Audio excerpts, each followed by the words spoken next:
Hi everyone, thank you for coming. My name is Shlomi Noach. This is an unsplit brain MySQL session. I'm with the GitHub database infrastructure team. I guess you know GitHub. The incentive for this session was an unfortunate outage that we took a few months ago.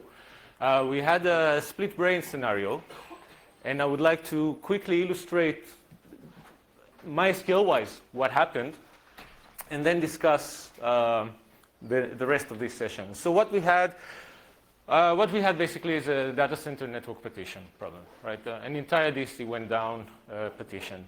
So imagine we had this cluster. We had multiple clusters, of course, but let's discuss just this one. Wow. We had this database cluster with this master, and the master and the replicas got network isolated. And our orchestrator failover mechanism kicked in and failed everything, all the databases so all the masters, all the writers, failed over to the other DC, to the failover DC. And so orchestrator promoted this half of the cluster and made this the master. But during that time, when this was network isolated, the old master still took some writes from local applications. And so when this was promoted and the entire GitHub failed over to using this master, this already diverged. Now, this was expected behavior. It was actually written, we knew about it, and that was supposed to have been fine. But unfortunately, and for reasons outside the scope of this session, we had to fail back to this cluster, to this DC. We just had to. And by the time we realized we have to fail back, there was like half an hour's worth of writes on the newly promoted master. We couldn't just throw them away. Because half an hour is a lot of production traffic. Now, this master only took a few seconds worth of bad traffic, right? Maybe just 1,000 transactions or so. It's not too much, maybe a half minute, depends on the master. But they diverged. We couldn't fail back without losing the data, and we couldn't set up replication between the two because they diverged. They would no longer cooperate. So the big outage time was due to the time it took us to restore from backup all these dozens and dozens of servers in this DC and catch up with the replication and etc. So you know the deal. And the question was, could we have somehow just rolled back these bad 1,000 transactions and magically amend the database to be back in sync? And so I would like to introduce GitHub's MySQL Rewind. That's a new tool that does just that. What it allows us to do is, given a partitioned or split brain scenario, I'd be able to take one server at a time and connect it into the healthy cluster, and it will be fine. It will be fixed, it will be replicating, the cache will be warm, and we will be happy. So I'd like to illustrate how this works. This is the session illustrates the steps to making this work. So there are a few components to this solution, and one of them, the first is GDID. So we run Oracle MySQL GDIDs, and GDIDs have many properties. I'd like to illustrate one of them. One property of GDID is that each server remembers forever the entire changelog or the entire set of GDIDs that have ever been applied on that server, right? So you can expect these numbers to be in the millions, in the milliards, whatever, right? A server has its own UUID, and then it says, yeah, I have GDIDs 1, 2, something. But then, as binary logs get purged, the server also maintains the identities of the GDIDs that have been thrown away just for the records, but it keeps them in the records. It knows that sometime in the future it has applied those entries and they're not here today, but I know about them. This property is very helpful to us. See, let's look at the cluster before the outage and then at the two split brains. So before the outage, the master applied some binary logs. And after the split brain, the old master applied some extra bad writes, right? Those are the ones we want to get rid of. And the newly promoted master took normal production traffic, it's the green one over here, and both keep track of exactly what has been applied. And it turns out I can mathematically subtract, do this minus this to get the identities of the GDID entries that have been applied on this server and not on this server. So the new master used to replicate from that one. And so all this history is valid. But then we just need to identify what parts are the bad GDIDs. So basically it's a subtract, right? I do GDID executed of this master minus this one. This is the set of GDIDs that are the offensive entries, right? So now we know which transactions were bad. The next thing is that we're using row-based replication. And with row-based replication and with binlog row image equals full, we have this thing in the binary logs where if you run MySQL binlog and variables, etc., each entry in the binary log, each update, delete, and insert tells you the entire image of the row before the change and the entire image of the row after the change. So for an update, that means all the columns before the change are listed with their values. All the columns after the change are listed with their values. The same for insert and delete. And that makes it possible to know what you need to revert. If you just replace these two, you basically revert the operation. Now, we don't need to do that by hand. MariaDB has the flashback option. This is a contribution by Alibaba, contributed many years ago, and incorporated by MariaDB. So in MariaDB's MySQL binlog binary, you have this dash flashback option. And what it does is as follows. Imagine this is the normal binary log, right? You have inserts, you have updates, another insert, a delete. If you run MySQL binlog, that's what you'll see. If you run MySQL binlog dash flashback, what you'll get is the image on the right. It's the reverse order of anti-statements. Right? It's the undo log. The first insert here is the anti-statement of this delete. This delete is the anti-statement of this insert. This is the anti of this update, etc., etc., etc. So if I apply this binary log and then this, I've done nothing, in effect, right? I've nullified all the operation. And that's the basis for our rewind tool. So what we have so far, GDID tells us what transactions are bad. Flashback gives us the mechanism to undo transactions, but we're still missing a lot here. We're missing the connection between the GDIDs and the binary logs and the entries and the entities in the binary log. So let's look at this again. We have the two masters, and one has diverged from the other. We want to take that bad master, this contaminated master, so to speak, and move it back in time. Ideally, we would move it to exactly the point of the split. But it is also valid to move it a little farther in time, right? Because any point on this line is consistent. It's okay, we waste a bit of effort, but it's okay if we take it a little farther back in time. Now, if we look at the binary logs on the contaminated master, those bad GDIDs are somewhere within the binary logs, right? They could be within a single binary log or between 2 or 3 or whatever. Turns out it's pretty easy to identify where these entries are in the binary log. See, every binary log has a header that says previous GDIDs. So at the beginning of every binary log, it says what have been all the GDIDs thus far, right? This is my history, and now I'm a new binary log, and this is what's going to happen next. And if you take all the existing binary logs and parse the headers from all of them, you can slice it, and you know exactly what GDIDs are executed within each and every binary log. And so we're able to figure out that the bad GDIDs are within, say, these two binary logs, 622 and 623. And so the next step is we identify the bad GDIDs. We know where they are in the binary logs.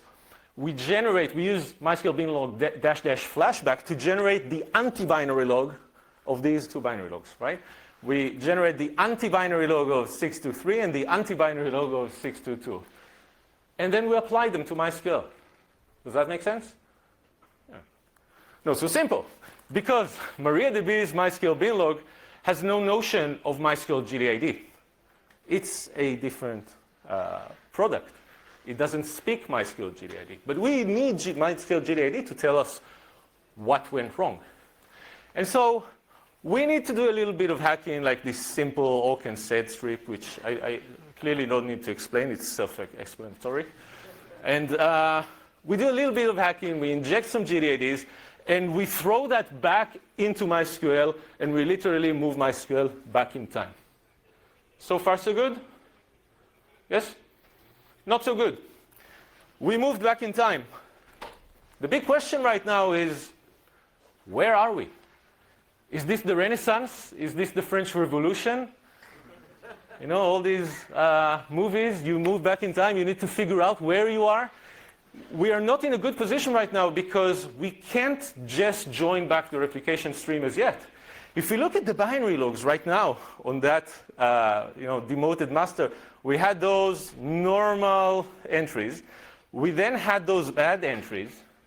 We just applied more weird entries, right? The data set is consistent with some point in time, but the binary logs do not agree.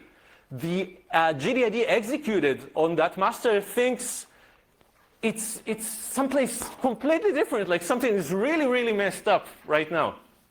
And so now what we need to do is to match this with the data set. We need to tell our time machine, yes, it's now 1995, right? You've jumped back in time to this and that date. And it turns out we can actually do that. Because we rolled back, like say, we rolled back 2 binary logs. We know what GDID entries are in these binary logs. We can compute the difference between the current state minus the entries in the binary log and predict and project what would be the time ETA where we land. Does that make sense? Okay. Before we continue, and at this point we can just do reset master and set GDID purged into that value. And we erase MySQL's memory, and it thinks it's now in 1995, and it's up and running, and it's able to change master 2, master O2 position equals 1, join the replication stream, a little bit of replication lag, whatever, but then it's healthy. It can replicate, and it's fine. It's in sync. Okay? Yeah. A few limitations, but we have more to talk about. So limitations are, you cannot rewind DDL. It can be done manually. It would be painful, but if someone altered table during that time, that doesn't roll back. It's a mess. MySQL and Flashback neither support JSON or point or the newer data types, so that won't work. We do roll back a little bit more than we need to, because we move we roll back complete binary logs. It's much more convenient and I think a bit safer to do that. But then it gets us farther back in time than we strictly need, right? We go way back, which means we de-apply a lot of transactions that we don't really need to de-apply, and then we need to reapply them. So it takes more time. And currently that tool runs on each and every server, but yesterday I got some nice comments on how that can be improved. So the big question now is this. Look, we took 2 different tools that don't talk to each other and don't speak the same language. We have Oracle and GDIDs. We have Flashback that doesn't talk about GDIDs. We threw in some macaroni, set and awk script to make that look as if they talk to each other. Threw that in MySQL, and then did some mathematical computation to predict the time at which we will land and say, yes, the data matches that time. Does that make you very confident? Would you run this in production? So, yeah, sure, whatever. So yeah, we actually have this being tested in production continuously daily as we speak. Right now, this is being tested in production and continuously reporting success or failure, hopefully success. So I'd like to illustrate how this works.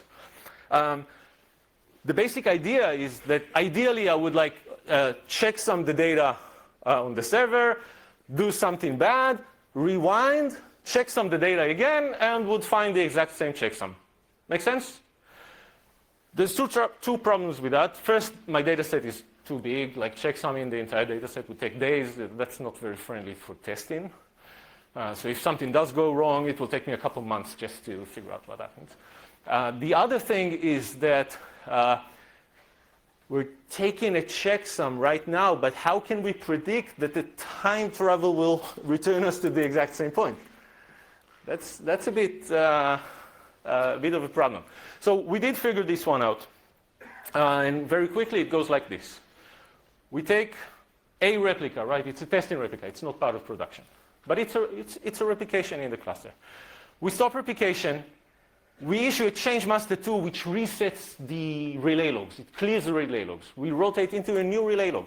We flush the binary logs. We rotate into a new binary log. Right? Everything is clean. We call this point 0.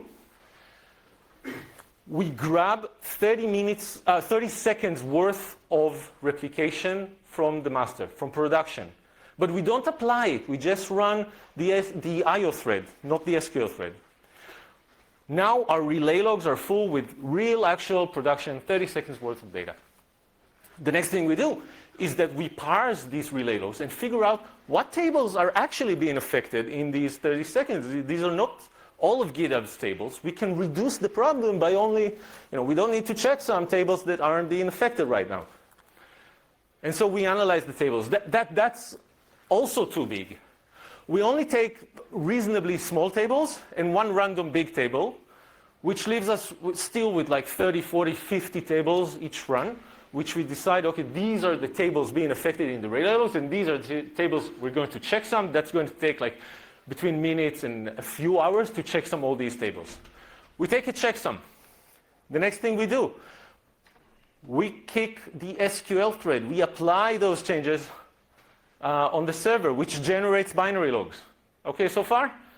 Good. Now we've applied 30 seconds worth of production data. Next thing, for each of those tables we listed before, we randomly delete 10 rows. We just do damage, right? Whatever. We do damage. We try to delete rows from the end of the table because those are like high contention rows, which are likely to be used shortly, like the damage is bigger.